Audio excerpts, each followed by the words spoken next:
ल गाइज गोठाले दाइको फेरि पनि आयो है। एउटा सानो छोटो मिठो भ्लग आयो है। यो चाहिँ आज मैले टक्क च्याउ भेटाएको होइन। यो च्याउ चाहिँ तपाईँहरू भन्नु यो खानु हुन्छ कि हुँदैन होइन। यो च्याउ खाने च्याउ हो कि होइन भन्नु है। म चाहिँ गएर खाइदिन्छु होइन।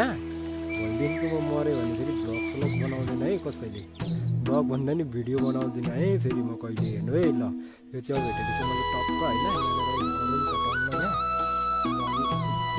कलतिरबाट निकालेर टिपेको होइन। अनि यो यस्तै यहाँ यस्तै भित्तामा फलिरहेको थियो होइन। ढक्क टिपेर लिएर आएको अहिले चाहिँ मैले गोठातिर आएको छु होइन। अहिले चाहिँ गोठाला चेन्ज गरेको घाँस भएन त्यही भएर मेरो गोरुहरू त्यहाँ छ। अनि बाख्राहरू चाहिँ माथि छ। यही हो मेरो सानो सानो गोरुहरू बाख्राहरू आइज ल ल ल